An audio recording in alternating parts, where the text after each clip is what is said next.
겟더는 누구나 쉽고 재밌게 참여할 수 있는 귀엽고 현실적인 메타버스 협업 툴입니다. 하지만 처음 이용하는 사람에게는 조금 낯설고 어렵게 느껴지기도 합니다. 제가 실제로 3,000명이 넘는 규모의 행사를 기획하고 진행해본 경험을 바탕으로 초보 사용자들이 바로 보고 따라할 수 있는 가이드 영상을 제작해보았습니다. 예전에는 PC에서 크롬 브라우저로 접속하는 것을 권장했는데 지금은 모든 시스템과 모든 브라우저를 지원한다고 나와 있습니다. 제가 실제로 테스트해본 결과 PC에서는 크롬, 엣지, 웨일 세 가지 모두 원활하게 작동하였고 맥에서는 사파리와 크롬에서 문제없이 돌아갔습니다. 사파리 브라우저는 베타 버전이라고 되어 있지만 제가 테스트했을 때는 딱히 문제가 없었습니다. 다만 맥에서 웨일 브라우저로 접속하였을 때에는 이런 에러 메시지가 뜨면서 접속되지 않았습니다. 모바일로 접속하는 경우에는 아직 힘든 점이 많습니다. 특히 안드로이드 기본 브라우저로 접속하면 아직 지원이 되지 않는다는 메시지와 함께 아예 접속이 되지 않습니다. 대신 링크를 카피할 수 있는 창이 뜨는데요. 여기서 링크를 복사해서 크롬 브라우저를 열고 붙여넣기를 한 다음 접속하면 접속이 가능합니다. iOS에서는 사파리나 크롬 브라우저 모두 접속이 가능했습니다. 하지만 모바일로 접속하면 일단 화면이 작고 단축키를 쓰기 어려워 오브젝트와의 상호작용이 매우 불편합니다. 간혹 카메라나 사운드가 잘 작동하지 않는 경우도 있고 다른 공간으로의 포털 이동이 잘 안 되기도 합니다.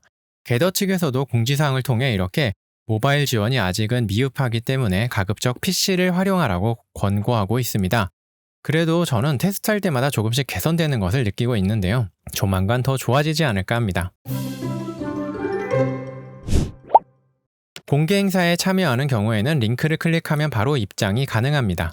비밀번호가 걸려있는 스페이스의 경우에도 정해진 비밀번호를 입력하면 바로 입장하실 수 있습니다. 그런데 이메일을 통해 사전 신청을 받은 행사라면 접속 시 이런 메시지가 뜹니다. 신청하신 이메일로 이미 가입한 겟더 계정이 있으시다면 해당 메일 주소로 로그인을 하시면 되고요. 없으시다면 아래 항목에 체크한 다음 일회용 로그인을 할 수 있습니다.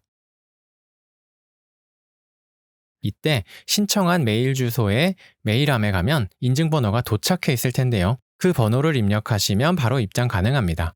다만 가끔 인증번호가 도착하기까지 약간 시간이 걸리는 경우가 있는데요. 그럴 때는 그냥 여유를 갖고 몇 분 정도 기다리시는 것이 좋습니다. 답답하다고 계속 접속을 시도하다 보면 메일함에도 여러 인증 메일이 쌓이게 되어서 오히려 뭐가 진짜인지 헷갈리게 됩니다. 이제 아바타를 생성하고 이름을 입력하는 차례입니다. 아바타 디자인은 베이스 탭에서 얼굴, 크로징 탭에서 옷과 신발, 액세서리스 탭에서 모자와 안경, 마스크, 휠체어 등 액세서리를 장착할 수 있습니다. 스페셜 탭에는 시즌별로 특별한 컨셉의 캐릭터들이 준비되어 있습니다. 이 캐릭터들은 색깔 외에는 옷이나 액세서리 등을 커스터마이징 할 수는 없지만 워낙 특이한 디자인이 많고 재미있는 댄스를 구사하는 경우도 많아서 인기가 좋습니다. 아바타 설정은 겟더 입장 후에도 변경할 수 있으니 너무 심각하게 고민하실 필요는 없습니다. 다음을 누르면 이름을 입력하는 창이 나옵니다. 원하는 이름을 입력하고 완료를 누르시면 됩니다. 이름도 아바타처럼 사용 중에 얼마든지 변경 가능합니다. 다만 사전 예약 행사인 경우에는 등록하신 이름이 고정되어 있는 경우가 있습니다. 이럴 때는 주최 측에 요청해서 수정하는 방법밖에 없는데요. 꽤 번거로운 작업이기 때문에 신청하실 때 이름을 주의해서 정하시는 것이 좋습니다. 카메라와 마이크, 스피커를 설정하는 페이지입니다. 자동으로 기본 세팅이 설정되어 있지만 다른 기기를 사용해야 하신다면 팝업 창을 열어 변경해 주시면 됩니다. 이곳에서 카메라와 마이크의 상태를 확인할 수도 있는데요. 특히 이 재생 버튼 모양을 클릭하면 내 목소리가 다른 사람들에게 어떻게 들릴지도 미리 체크할 수 있습니다.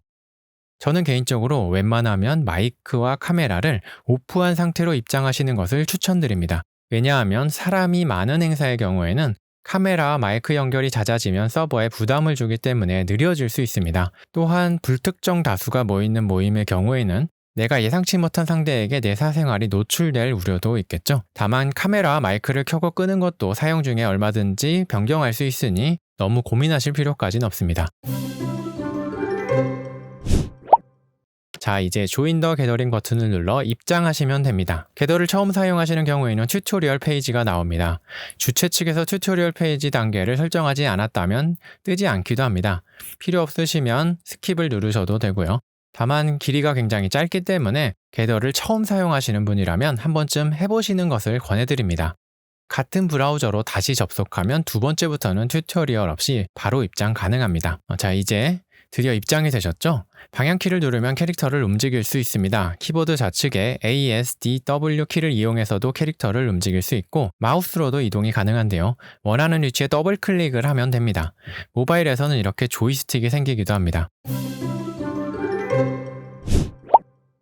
다른 사용자와 거리가 가까워지면 자동으로 카메라와 마이크가 연결되어 대화를 나눌 수 있습니다. 3칸 정도 거리에서는 선명하게 이어지고 이후부터는 조금씩 희미해집니다. 내 카메라나 마이크를 끄고 싶다면 우측 하단에 버튼이 있습니다. 내 얼굴이나 상대방 얼굴을 크게 보고 싶다면 해당 화면을 클릭하면 됩니다. 상대방이 화면 옆에 있는 확장 버튼을 누르면 여러 사람의 얼굴을 바둑판 형태로 한눈에 볼 수 있습니다. 하단 바에 내 아바타 얼굴을 누르면 아바타 설정을 변경하실 수 있습니다. 또한 내 이름을 누르면 이런 팝업 창이 뜨는데요. 세팅 메뉴를 통해서 카메라와 마이크 설정을 포함해 다양한 설정을 변경하실 수 있습니다. 간혹 맵에 물소리나 새소리와 같은 주변음이 세팅되어 있는 경우가 많은데 그 효과음의 볼륨도 이곳에서 조절할 수 있습니다. 세팅 메뉴 아래에는 콰이어트 모드를 설정할 수 있는 메뉴가 있습니다. 콰이어트 모드가 되면 오직 바로 옆에 있는 사람과만 연결이 되며 범위 밖에 있는 사람들은 희미하게 표시됩니다. 이때 다른 사람들 눈에는 내 상태가 빨간색으로 표시되며 역시 내 아바타는 희미하게 표시됩니다. 내가 너무 바쁘거나 키보드에서 떨어져 있을 때 사용하시면 좋습니다. 하단바 우측의 새 아이콘들은 각각 미니맵, 화면 공유, 이모지 버튼입니다. 미니맵을 통해 내 위치를 확인할 수 있습니다. 화면 공유를 통해서는 내 모니터를 다른 이에게 보여줄 수 있습니다. 수업을 하거나 프리젠테이션을 하는 상황에서 유용하겠죠? 참고로 영상 공유는 프레임이 다소 끊어지는 경우가 많다는 점 참고 바랍니다. 이모지 버튼으로는 감정을 표현할 수 있는데요. 각각 이모지 아래 써있는 숫자가 단축키이기도 합니다. 이렇게 숫자 키를 눌러서 감정을 표현할 수 있습니다. 이모지 오른쪽에 에디트 버튼을 누르면 자주 쓰는 이모지를 내 마음대로 단축키로 지정할 수도 있습니다. 원하는 숫자를 클릭한 다음 하단에서 이모지를 선택하면 변경하실 수 있습니다. 궤도 이용 시 많이 쓰이는 단축키들이 있습니다. X를 누르면 오브젝트와 상호작용할 수 있습니다. 오브젝트에 메모나 이미지, 웹사이트, 영상 등이 링크되어 있을 때 사용합니다. G키를 누르면 고스트 모드가 되어 사람들을 뚫고 지나갈 수 있습니다. 사람이 많은 행사에서 좁은 지역을 빠르게 이동해야 할 때 사용하면 좋습니다. 고스트 모드 상태에서는 카메라와 마이크 연결이 중단됩니다. Z키는 댄스 버튼입니다. 사진을 찍을 때 활용하면 좋습니다. Z키를 누르고 있으면 귀여운 댄스를 추는데요. 스페셜 캐릭터들은 춤도 스페셜하게 추기 때문에 하나씩 해보시면 재밌습니다. 사이드바의 챗 탭에서 채팅을 하실 수 있습니다. 마이크가 작동하지 않는 경우에 유용하게 쓰입니다. 메시지 입력 창 위에 있는 팝업 메뉴를 열면 Nearby, Everyone, 특정 사용자 등 채팅의 대상을 선택할 수 있습니다. 종종 가까이 있는 대화 상대에게 하는 대화를 Everyone 상태로 채팅하는 경우가 있으니 주의하시기 바랍니다. 이런 테이블 주변이나 작은 방은 프라이빗 스페이스로 지정되어 있는 경우가 많은데요. 프라이빗 스페이스로 지정된 영역에 들어가면 같은 영역에 있는 사람들끼리는 거리와 상관없이 대화를 나눌 수 있습니다. 이는 콰이어트 모드인 사람도 해당됩니다. 이러한 연단은 스포트라이트 영역으로 지정되어 있는 경우가 많습니다. 스포트라이트 영역에 올라가면 나의 비디오와 오디오가 스페이스 안의 모든 사람들에게 전달됩니다. 강연의 연사나 행사 사회자가 이 공간에서 전체를 향해 이야기를 할 수 있습니다. 스포트라이트 영역에 올라가지 않더라도 해당 공간의 운영자가 직접 사용자를 지정하면 그 사용자가 스포트라이트 상태가 되기도 합니다. 스포트라이트에 지정된 사용자는 사용자명이 오렌지색으로 변합니다. 내 아이디가 오렌지색으로 변해 있다면 말을 조심해야겠죠? 참고로 스포트라이트 상태에서 이야기를 해도 포탈로 연결된 서브 공간에 있는 사람에게까지 전달되지는 않습니다. 여럿이 있는 상태에서 특정 상대와만 이야기를 하고 싶다면 버블을 생성하면 됩니다. 옆에 있는 상대방을 더블 클릭하면 되는데 3명 이상도 가능합니다. 버블이 생성되면 버블 내부의 말이 밖에서는 잘 들리지 않습니다. 바로 옆에 있는 사람에게만 아주 희미하게 들리는 정도입니다.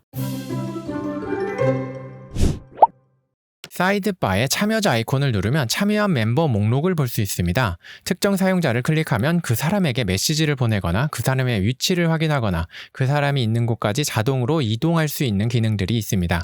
친구가 어디 있는지 모를 때 사용하면 좋습니다. 사이드바에 맵 빌딩 버튼이 있는데요. 운영자가 게스트의 맵 빌딩을 막아놓았다면 이 버튼들은 보이지 않습니다. 하지만 막아놓지 않았다면 이렇게 클릭해서 원하는 객체를 맵에 생성시키거나 지우개로 지울 수도 있습니다. 오브젝트 피커를 열면 더 많은 오브젝트를 찾을 수 있는데요. 방향과 색깔을 고를 수도 있습니다. 아래 기능을 활용하면 메모나 이미지, 영상 등이 첨부되게도 할 수 있는데 이 내용은 추후에 나의 맵 만들기 강좌에서 따로 다루도록 하겠습니다. 나갈 때는 그냥 브라우저를 꺼도 되고 왼쪽 위에 홈 버튼을 눌러 상위 메뉴로 갈 수도 있습니다. 지금까지 겟더의 기본 사용법을 알아보았습니다. 다음에는 직접 겟더로 맵을 제작하여 나만의 모임을 만들고 싶은 분들을 위한 영상을 준비해 보도록 하겠습니다. 도움이 되셨다면 구독과 좋아요 부탁드리겠습니다. 감사합니다.